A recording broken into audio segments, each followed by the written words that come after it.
क्या आपने कभी महसूस किया है कि इस भाग दौड़ भरी जिंदगी में हम काम तो बहुत कर रहे हैं, लेकिन नतीजे उतने खास नहीं मिल रहे। आज की दुनिया में हर कोई जल्दी सफल होना चाहता है। लोग सोचते हैं कि जितना ज्यादा काम करेंगे उतनी जल्दी अमीर बन जाएंगे, लेकिन सच्चाई यह है कि तेजी से भागने वाले लोग अक्सर बीच रास्ते में ही थककर रुक जाते हैं। इसीलिए आज हम आपको एक ऐसी किताब की कहानी सुनाने जा रहे हैं जो आपकी जिंदगी बदल सकती है। Slow productivity by Cal Newport. ये किताब हमें सिखाती है कि सफलता का असली रास्ता तेज भागने में नहीं, बल्कि धीरे धीरे लेकिन लगातार आगे बढ़ने में है। इस वीडियो में हम अर्जुन नाम के एक किरदार की कहानी के साथ आपको बताएंगे कि कैसे उसने छोटी छोटी जीतों, धैर्य और कंसिस्टेंसी के दम पर अपनी पहली किताब लिखी और अपने सपने को पूरा किया। अगर आप भी अपनी जिंदगी में असली सफलता हासिल करना चाहते हैं तो ये वीडियो आपके लिए है। वीडियो को आखिर तक जरूर देखें, क्योंकि ये सिर्फ एक किताब की कहानी नहीं है, ये आपके पूरे सोचने के तरीके को बदलने वाली है। तो चलिए शुरू करते हैं स्लो प्रोडक्टिविटी की वो सीख जो आपकी जिंदगी बदल सकती है। Chapter 1, the power of patience. यह कहानी है अर्जुन की, जो एक छोटे से शहर में रहता था। अर्जुन का सपना था कि वह एक सफल लेखक बने और अपनी किताबें पूरी दुनिया में मशहूर हों। लेकिन उसकी सबसे बड़ी कमजोरी थी जल्दबाजी। वह हर काम को जल्दी खत्म करना चाहता था ताकि उसे जल्दी सफलता मिल सके, लेकिन यही जल्दबाजी उसे बार बार असफल बना रही थी। अर्जुन हर बार कोई नया आइडिया लेकर लिखना शुरू करता, लेकिन कुछ ही दिनों बाद उसका मन उबने लगता और वह काम को अधूरा छोड़ देता। उसके पास ढेरों अधूरी कहानियां थीं, लेकिन एक भी किताब पूरी नहीं हुई थी। एक दिन उसने कैल न्यूपोर्ट की किताब स्लो प्रोडक्टिविटी के बारे में सुना। किताब का पहला नियम था, धैर्य रखना सीखो। अर्जुन ने सोचा कि शायद यही उसकी सबसे बड़ी कमी है। उसने फैसला किया कि वह हर दिन सिर्फ 500 शब्द लिखेगा, ना ज्यादा ना कम।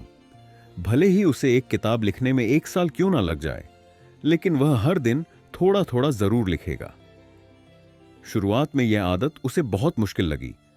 उसके अंदर की बेचैनी बार बार उसे कहती कि वह जल्दी जल्दी लिखे और किताब को जल्द से जल्द खत्म करे। लेकिन इस बार अर्जुन ने अपने मन की नहीं सुनी।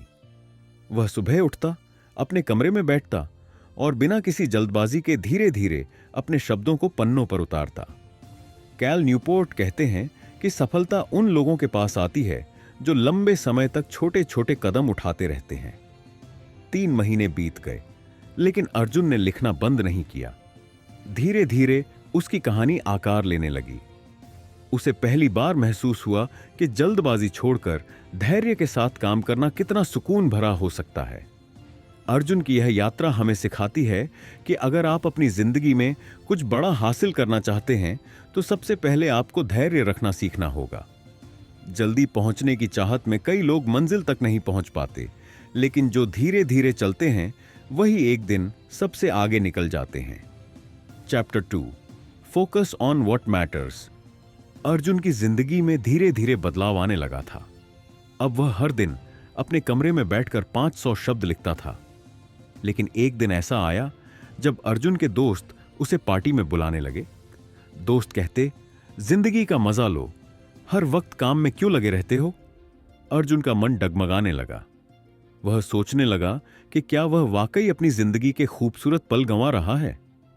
लेकिन तभी उसे कैल न्यूपोर्ट की किताब की दूसरी सीख याद आई, फोकस ऑन व्हाट मैटर्स। इस नियम के मुताबिक जिंदगी में हर चीज को करने की जरूरत नहीं होती। आपको सिर्फ उन्हीं कामों पर ध्यान देना चाहिए जो आपको आपके लक्ष्य के करीब ले जाएं। अर्जुन ने एक कागज पर अपनी जिंदगी के सभी कामों की लिस्ट बनाई। उसमें दोस्ती, सोशल मीडिया, पार्टी, मूवी और लिखना सब कुछ शामिल था। फिर उसने एक सवाल पूछा, इनमें से कौन सा काम मुझे मेरे सपने के करीब ले जाएगा? जवाब साफ था, सिर्फ लिखना। उसने बाकी सभी चीजों को कुछ समय के लिए न कहने का फैसला किया। अब जब उसके दोस्त उसे बुलाने आते तो वह प्यार से मना कर देता। जब सोशल मीडिया पर नोटिफिकेशन आते तो वह अपने फोन को दूर रख देता। शुरू में उसे बहुत अकेलापन महसूस हुआ, लेकिन कुछ ही दिनों में उसे महसूस हुआ कि उसका ध्यान अब पूरी तरह सिर्फ एक चीज पर है, उसकी किताब। कैल न्यूपोर्ट कहते हैं कि ध्यान भटकाने वाली चीजें आपकी सबसे बड़ी दुश्मन होती हैं। जब आप उन चीजों को मना करना सीख जाते हैं, तभी आप अपनी जिंदगी के असली मकसद पर ध्यान दे पाते हैं। अर्जुन का यह फैसला आसान नहीं था। उसे हर दिन अपनी इच्छाओं से लड़ना पड़ता था, लेकिन हर बार जब वह अपनी कहानी का एक पन्ना लिखकर खत्म करता, तो उसे एक अजीब सा सुकून महसूस होता। धीरे धीरे उसका ध्यान सिर्फ उन्हीं चीजों पर केंद्रित हो गया जो उसकी किताब को बेहतर बना सकती थीं। उसने पढ़ना शुरू किया, लिखने की कला को गहराई से समझा और हर दिन अपनी कहानी में एक नया रंग भरता गया। अब अर्जुन को समझ आ गया था कि हर चीज को करने की कोशिश करना असल में कुछ भी ना करने के बराबर होता है। अगर आप भी जिंदगी में कुछ बड़ा हासिल करना चाहते हैं, तो आपको सबसे पहले यह सीखना होगा कि क्या जरूरी है और क्या नहीं। Chapter 3, embrace deep work. Arjun अब रोज 500 शब्द लिखने का नियम बना चुका था। उसने अपनी जिंदगी में फालतू चीजों को न कहना सीख लिया था, लेकिन अब उसके सामने एक नई समस्या थी, ध्यान भटकना। हर बार जब वह लिखने बैठता, तो कभी फोन की घंटी बजती, कभी मन करता कि सोशल मीडिया देख ले या फिर कोई पुराना गाना सुन ले। अर्जुन की कहानी आगे बढ़ तो रही थी, लेकिन उसकी गति बहुत धीमी थी। एक दिन उसने स्लो प्रोडक्टिविटी के 3रे अध्याय को पढ़ा, embrace deep work. Cal Newport कहते हैं कि सफलता उन्हीं लोगों को मिलती है जो लंबे समय तक बिना किसी ध्यान भटकाव के गहरे काम में डूब जाते हैं। अर्जुन ने फैसला किया कि अब वह सिर्फ लिखेगा, बिना फोन, बिना म्यूजिक और बिना किसी दूसरी चीज के। उसने अपने कमरे में एक कोना बनाया जहां सिर्फ उसकी टेबल, लैपटॉप और एक नोटबुक थी। उसने फोन को कमरे के बाहर छोड़ दिया और खुद से एक वादा किया, जब तक 500 शब्द पूरे नहीं हो जाते, तब तक वह अपनी सीट से नहीं उठेगा। शुरुआत के कुछ दिन बहुत मुश्किल थे। उसका मन बार बार किसी न किसी बहाने से उसे काम से हटाने की कोशिश करता, लेकिन अर्जुन ने खुद को याद दिलाया कि सफल लोग ध्यान भटकाने वाली चीजों के आगे नहीं झुकते। धीरे धीरे अर्जुन का दिमाग गहरे काम की आदत डालने लगा। अब जब वह लिखने बैठता, तो घंटों तक बिना रुके लिखता रहता। उसे महसूस हुआ कि उसका काम पहले से कहीं ज्यादा बेहतर हो गया है।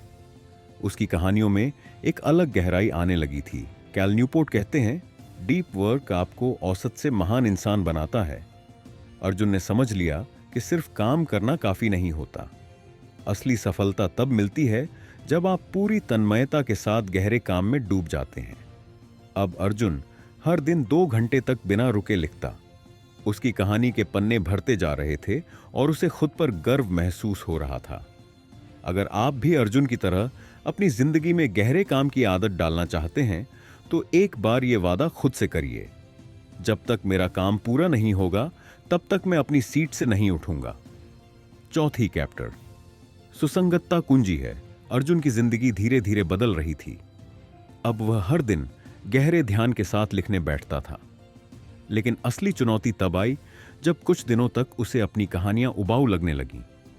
उसके दिमाग में बार बार ख्याल आता, आज छोड़ देता हूं, कल से फिर शुरू कर लूंगा। यही वह मोड़ था जहां ज्यादातर लोग हार मान लेते हैं। लेकिन अर्जुन को याद आया कि स्लो प्रोडक्टिविटी की सबसे अहम सीख यही है, consistency is the key. Cal Newport कहते हैं कि सफलता कोई एक दिन का खेल नहीं है, बल्कि यह हर दिन किए गए छोटे छोटे प्रयासों का नतीजा होती है। अर्जुन ने खुद से एक वादा किया, चाहे जैसा भी महसूस हो, मैं हर दिन लिखूंगा। उसने एक कैलेंडर लिया और उसमें हर दिन लिखने के बाद एक लाल निशान लगा देता। धीरे धीरे ये लाल निशान एक लंबी चेन बन गए। अब अर्जुन की जिंदगी का सबसे बड़ा नियम था, चेन को टूटने मत दो। कुछ दिन ऐसे भी आए जब वह बीमार था या उसका मन बिल्कुल भी लिखने का नहीं था, लेकिन तब भी वह 500 शब्द लिखने के लिए खुद को मजबूर करता। धीरे धीरे उसने महसूस किया कि लिखने का असली जादू मूड पर निर्भर नहीं करता, बल्कि आदत पर निर्भर करता है। कैल न्यूपोर्ट कहते हैं, जब आप रोज छोटे छोटे कदम उठाते हैं, तो धीरे धीरे ये कदम आपकी पहचान बन जाते हैं। 3 महीने बीत गए और अर्जुन की कहानी अब आधी से ज्यादा पूरी हो चुकी थी। जो काम वह सालों से शुरू नहीं कर पाया था, वह अब लगातार आगे बढ़ रहा था। कंसिस्टेंसी ने अर्जुन को एक नई पहचान दी थी। अब वह सिर्फ लिखने वाला नहीं था, बल्कि एक लेखक बन चुका था। अगर आप भी अर्जुन की तरह अपने सपने पूरे करना चाहते हैं, तो खुद से एक छोटा सा वादा करिए, मैं हर दिन थोड़ा थोड़ा काम करूंगा, चाहे कुछ भी हो जाए। Chapter 5, quality over quantity. Arjun अब हर दिन लिखने बैठता था। उसकी कहानी आधी से ज्यादा पूरी हो चुकी थी, लेकिन एक बात उसे लगातार परेशान कर रही थी। वह सिर्फ पन्ने भर रहा था, लेकिन उसकी कहानियां पहले जैसी गहरी नहीं लग रही थीं। वह सोचने लगा, अगर मैं रोज लिख रहा हूं तो मेरी कहानियां बेहतरीन क्यों नहीं बन रही।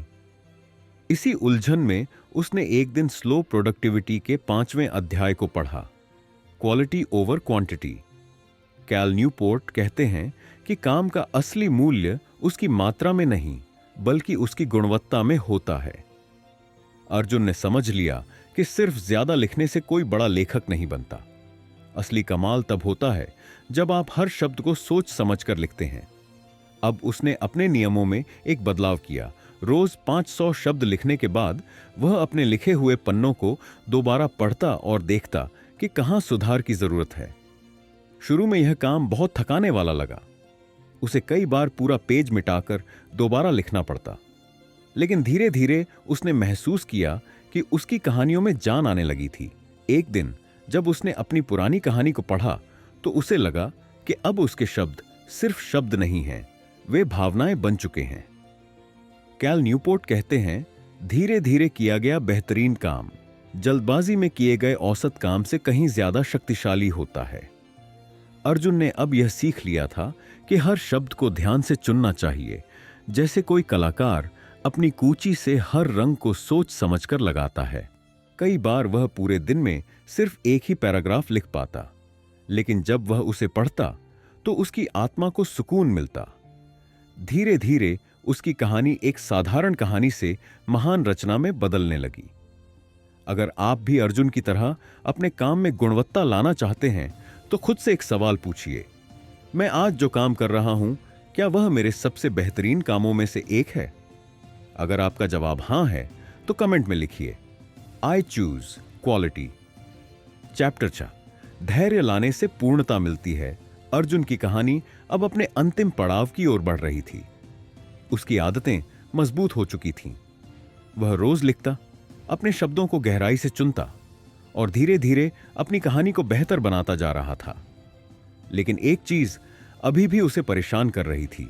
वह जल्दी सफल होना चाहता था।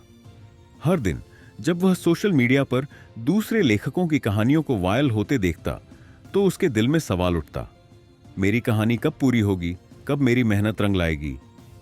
इसी बेचैनी के बीच उसने स्लो प्रोडक्टिविटी के 6ठे अध्याय को पढ़ा, patience brings perfection. Cal Newport कहते हैं, जो लोग धीमे लेकिन लगातार काम करते हैं, उनके काम में एक अलग तरह की परिपक्वता होती है। अर्जुन ने खुद से एक वादा किया, मुझे जल्दी नहीं, सही तरीके से सफल होना है। अब वह रोज सिर्फ इतना सोचता कि आज उसे अपना बेस्ट देना है, चाहे पूरी कहानी को खत्म होने में कितना भी समय लग जाए। धीरे धीरे उसने महसूस किया कि उसकी कहानियों के किरदार गहरे हो रहे हैं, डायलॉग्स में जान आ रही है और उसकी लेखनी में एक अलग चमक दिखाई देने लगी थी। एक दिन जब उसने अपनी कहानी के कुछ पुराने पन्ने पढ़े, तो उसे लगा कि यह वही कहानी नहीं है जो उसने लिखना शुरू की थी। यह उससे कहीं ज्यादा खूबसूरत बन चुकी थी। कैल न्यूपोर्ट कहते हैं, सबसे सुंदर चीजें समय लेती हैं, क्योंकि समय उन्हें परिपूर्ण बनाता है। अर्जुन ने अब सीख लिया था कि सफलता कोई मंजिल नहीं है, यह एक प्रक्रिया है। हर दिन उसने अपने शब्दों में थोड़ा थोड़ा सुधार किया। कुछ दिन ऐसा भी होता जब वह सिर्फ एक लाइन लिख पाता, लेकिन वह जानता था कि यह एक लाइन उसकी कहानी को परफेक्ट बना रही है। आखिरकार 6 महीने बाद उसकी कहानी पूरी हो गई। जब उसने आखिरी पेज लिखा, तो उसके चेहरे पर एक अलग संतोष था। यह संतोष सिर्फ लिखने का नहीं था, बल्कि अपने अंदर की यात्रा पूरी करने का था। अगर आप भी अर्जुन की तरह अपनी जिंदगी में धैर्य रखना चाहते हैं, तो खुद से एक वादा करिए, मैं जल्दी नहीं, सही तरीके से सफल होना चाहता हूं। Chapter 7 the power of small wins. Arjun की कहानी अब अपने मुकाम के करीब पहुंच रही थी। वह रोज लिखता, अपने शब्दों को संवारता और धैर्य के साथ अपनी रचना को परिपूर्ण बना रहा था। लेकिन इस सफर में एक चीज उसे बार बार तोड़ने की कोशिश करती थी। यह सफर कितना लंबा है और मंजिल कितनी दूर है। हर दिन जब वह अपने लिखे हुए पन्नों को देखता तो उसे लगता जैसे अब भी बहुत कुछ बाकी है। कई बार उसके दिल में आता कि शायद वह यह किताब कभी पूरी नहीं कर पाएगा। इसी दौर में उसने स्लो प्रोडक्टिविटी का 7वां अध्याय पढ़ा, the power of small wins. Cal Newport कहते हैं, बड़ी सफलताएं कभी एक झटके में नहीं मिलती, वे छोटे छोटे जीतों का जमा हुआ परिणाम होती हैं। उस दिन अर्जुन ने अपनी डायरी में लिखा, मैं हर दिन एक छोटा लक्ष्य पूरा करूंगा और उस जीत को सेलिब्रेट करूंगा। अब उसने बड़े लक्ष्य के बारे में सोचना बंद कर दिया। उसकी पूरी ऊर्जा सिर्फ एक दिन पर थी। आज मुझे सिर्फ एक अच्छा पैराग्राफ लिखना है। जब वह एक अच्छा पैराग्राफ लिख लेता तो वह खुद की तारीफ करता।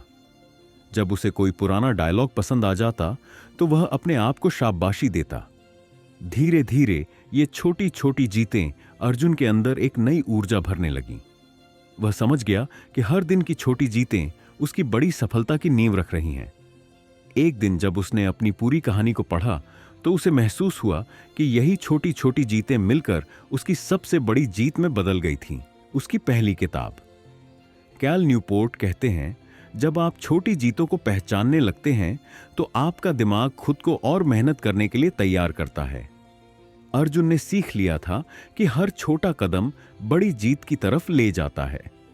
अगर आप भी अर्जुन की तरह अपनी जिंदगी में छोटी छोटी जीतों को सेलिब्रेट करना चाहते हैं तो खुद से एक छोटा वादा करिए, मैं हर दिन की छोटी जीत को पहचानूंगा और खुद को शाबाशी दूंगा। Chapter 8 consistency is the secret की। अब अर्जुन की कहानी अपने आखिरी पड़ाव पर थी। उसकी किताब लगभग पूरी हो चुकी थी, लेकिन सफर जितना आसान लग रहा था उतना था नहीं। जैसे जैसे वह मंजिल के करीब पहुंच रहा था, उसकी ऊर्जा कम होती जा रही थी। कई बार उसके मन में आता, अब आराम कर लो, तुमने बहुत मेहनत कर ली है। यही वह समय था जब सबसे ज्यादा लोग हार मान लेते हैं। लेकिन अर्जुन को अब एक बात समझ आ चुकी थी, अगर सफर की शुरुआत धैर्य से होती है तो अंत सिर्फ निरंतरता से होता है। इसी सोच के साथ उसने स्लो प्रोडक्टिविटी का 8वां अध्याय पढ़ा, कंसिस्टेंसी इज द सीक्रेट की। कैल न्यूपोर्ट कहते हैं, दुनिया में असाधारण बनने वाले लोग वे नहीं होते जो सबसे ज्यादा मेहनत करते हैं, बल्कि वे होते हैं जो सबसे ज्यादा समय तक अपने काम पर टिके रहते हैं। अर्जुन ने खुद से एक वादा किया, मैं हर दिन लिखूंगा, चाहे कुछ भी हो जाए। अब उसके लिए यह मायने नहीं रखता था कि वह कितना लिखता है, बस इतना जरूरी था कि वह लिखे बिना सोए नहीं। कभी कभी वह सिर्फ एक लाइन लिखता, कभी एक पैराग्राफ और कभी पूरा पेज। लेकिन वह जानता था कि हर दिन के ये छोटे कदम ही उसे उसकी मंजिल तक ले जाएंगे। धीरे धीरे अर्जुन को महसूस होने लगा कि उसकी सबसे बड़ी ताकत उसकी निरंतरता है। उसकी लेखनी पहले से ज्यादा परिपक्व हो गई थी। उसके शब्दों में गहराई थी। कैल न्यूपोर्ट कहते हैं, कंसिस्टेंसी आपके काम को साधारण से असाधारण में बदलने की ताकत रखती है। एक दिन जब अर्जुन ने अपनी पूरी किताब के आखिरी पन्ने पर लिखा, समाप्त, तो उसकी आंखों में आंसू थे। यह सिर्फ एक किताब नहीं थी, यह उसकी मेहनत, धैर्य और निरंतरता का प्रमाण था। उसने अपनी डायरी में लिखा, मैंने कोई बड़ा काम नहीं किया, मैंने सिर्फ हर दिन थोड़ा थोड़ा किया और वही मेरी सबसे बड़ी जीत बन गई। अगर आप भी अर्जुन की तरह अपनी जिंदगी में कंसिस्टेंसी को अपनाना चाहते हैं तो खुद से एक वादा करिए, मैं हर दिन थोड़ा थोड़ा करूंगा, चाहे कुछ भी हो जाए। अर्जुन की कहानी हमें यह सिखाती है कि जिंदगी में सफलता उन्हीं लोगों को मिलती है जो धीरे धीरे लेकिन लगातार चलते रहते हैं। इस सफर में ना तो रफ्तार मायने रखती है और ना ही दूसरों से तुलना।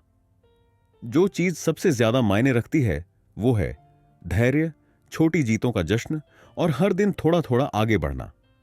कैल न्यूपोर्ट की स्लो प्रोडक्टिविटी हमें यही सिखाती है कि जल्दी सफल होने के पीछे भागने की जगह अगर हम धीरे धीरे लेकिन लगातार मेहनत करते रहें तो हमारी सफलता न सिर्फ लंबी चलती है बल्कि हमें अंदर से मजबूत भी बनाती है। अर्जुन ने अपनी कहानी पूरी की क्योंकि उसने धैर्य रखा, छोटी जीतों को पहचाना और हर दिन थोड़ी थोड़ी मेहनत को अपनी आदत बना लिया। अगर आप भी अपनी जिंदगी में स्लो प्रोडक्टिविटी को अपनाना चाहते हैं तो खुद से एक वादा करिए, मैं जल्दी नहीं, सही तरीके से सफल होना चाहता हूं। मैं रोज थोड़ा थोड़ा करूंगा और अपनी छोटी जीतों को सेलिब्रेट करूंगा। अगर आप इस वादे के लिए तैयार हैं तो कमेंट में लिखिए, मैं धीमी उत्पादकता चुनता हूं। ये वीडियो आपको कैसा लगा कमेंट में जरूर बताएं। और अगर आप चाहते हैं कि हम इसी तरह की और किताबों की कहानियां आपके लिए लाएं तो चैनल को सब्सक्राइब करना ना भूलें।